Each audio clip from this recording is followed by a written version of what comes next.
অন্নপূর্ণা যোজনা form fill up নিয়ে গুরুত্বপূর্ণ update. যাদের একবার ফর্ম ফিল আপ হয়ে গেছে দ্বিতীয়বার ফর্ম ফিল আপ করা যাবে কি না। অফলাইনে একবার ফর্ম ফিল আপ হয়ে গেছে, টাকা এখনও ঢোকেনি, এখন অনলাইনে ফর্ম ফিল আপ সহজেই হচ্ছে। অনলাইনে ফর্ম ফিল আপ করা যাবে কি না, যারা অফলাইনে করেছে এখন অনলাইনে করা যাবে কি যাবে না, করলে কি কি সমস্যা হতে পারে, 3,000 টাকা পাওয়া যাবে তো। ভালো করে ভিডিওটা দেখতে হবে। যদি মোট কথা 2বার ফর্ম ফিল আপ করলে বা 3বার ফর্ম ফিল আপ করলে বাতিল হবে কি না, এটাই আমি বলছি এই ভিডিওতে। ভালো করে বিষয়টা দেখতে হবে। যদি ফর্ম ফিল আপ অফলাইনে ফর্ম ফিল আপ যদি সাকসেসফুলি হয়, টাকা ঢুকছে না সেটা আলাদা ব্যাপার। যদি সাকসেসফুলি হয়, রিসিভ কপি যদি থাকে, যারা অফলাইনে ফর্ম ফিল আপ করেছে যদি রিসিভ কপি থাকে বা অ্যাকনোলেজমেন্ট যদি থাকে, তাহলে কিছুদিন কিন্তু অপেক্ষা করতে হবে। এই একটা তো সিস্টেম থাকে না, অফিসিয়ালি একটা পোর্টালে এন্ট্রি হওয়ার জন্য কিছুটা সময় লাগে। টাকাটা হয়তো ঢুকছে না, কী কারণে কিছুটা সময় লাগে এন্ট্রি হওয়ার জন্য। হ্যাঁ, কারণ এবার যদি দ্বিতীয়বার করা হয়, এর মধ্যে টাকা ঢুকছে না, যদি দ্বিতীয়বার করা হয় তাহলে কি হবে, একাধিক এন্ট্রি হয়ে যাবে। কেউ 2বার 3বার টাকা ঢুকছে না, আরেকবার করে দিই।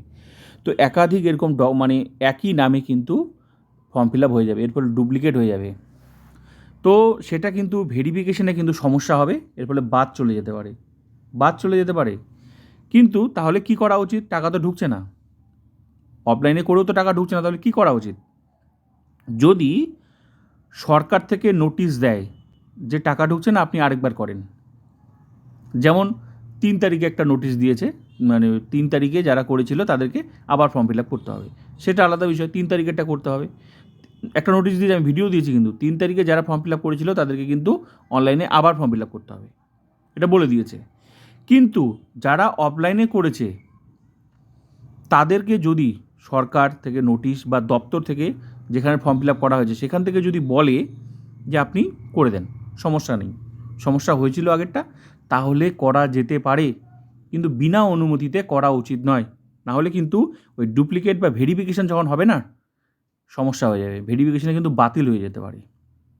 তো এই সমস্যাটা যাতে না হয় সতর্ক থাকা উচিত, কিছুদিন অপেক্ষা করতে হবে। কারণ একটা সিস্টেম আছে, সিস্টেমে এন্ট্রি হয় পোর্টালে, ঠিক আছে।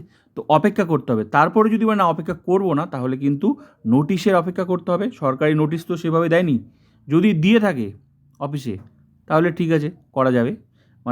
অফলাইনে টাকা ঢুকছে না, আপনি এখন অনলাইনে করে দিন। কিন্তু তার জন্য অনুমতি কিন্তু দপ্তরের, যেখান থেকে ফর্ম ফিল আপ করা হয়েছে সেখান থেকে, সরকারি অফিস থেকে পারমিশন নিতে হবে। বা সরকার নোটিশও যদি দেয় সেটা, যেমন 3 তারিখে অনলাইনে যারা ফর্ম ফিল আপ করেছিল তাদের কিন্তু করতে হচ্ছে। তো এরকম যদি নোটিশ দেওয়া থাকে তাহলে করা যেতে পারে। তাছাড়া বিনা অনুমতিতে ফর্ম ফিল আপ করা উচিত নয়, নাহলে কিন্তু বাতিল হয়ে যাবে। কারণ ভেরিফিকেশনে একটা সমস্যার সৃষ্টি হবে, ডুপ্লিকেট রেকর্ড একাধিক ব্যক্তি তখন ভাববে যে এই ব্যক্তি তো অনেক টাকা নেওয়ার চেষ্টা করছে, অনেক ফর্ম ফিল আপ করেছে, 2টা 3টা একই ব্যক্তি। তো এই সমস্যাটা যাতে না হয় তার জন্য কিন্তু সতর্ক থাকা উচিত, অনুমতি নিয়ে করা উচিত। যদি নোটিশ দেয় তাহলে ঠিক আছে, না হলেও দপ্তরের কাছে অনুমতি নিয়ে ফর্মটা ফিল আপ করা উচিত। তো এইটা ভীষণ গুরুত্বপূর্ণ, সবার জানা উচিত। তবেই কিন্তু অফলাইন থেকে অনলাইনে ফর্ম ফিল আপ করা উচিত, না হলে করা উচিত না। তো না জেনে শুনে হঠাৎ করে দিলাম, টাকা ঢুকছে না, অপেক্ষা করলাম না, রিসিভ কপি তো আছে, অ্যাকনোলেজমেন্ট স্লিপ তো আছে, টাকা ঢুকছে না, অনেকগুলো বিষয় নাও ঢুকতে পারে। তো সেগুলো জেনে শুনে, দপ্তরের কাছ থেকে জেনে শুনে তবেই কিন্তু, আর না হলে যদি সরকার নোটিশ দেয় মোট কথা তবেই। যেমন 3 তারিখে নোটিশ দিয়েছে, অনলাইনে যারা ফর্ম ফিল আপ করেছিল তাদেরকে আবার করতে হবে। তো এটাই অনেকেই সমস্যায় পড়ছে, কি করা উচিত, করব কি করব না, তার জন্যই আমি এই ভিডিওটা বানালাম, ঠিক আছে। তো ভিডিওটা ভালো লাগলে লাইক করুন, সাবস্ক্রাইব অ্যান্ড শেয়ার।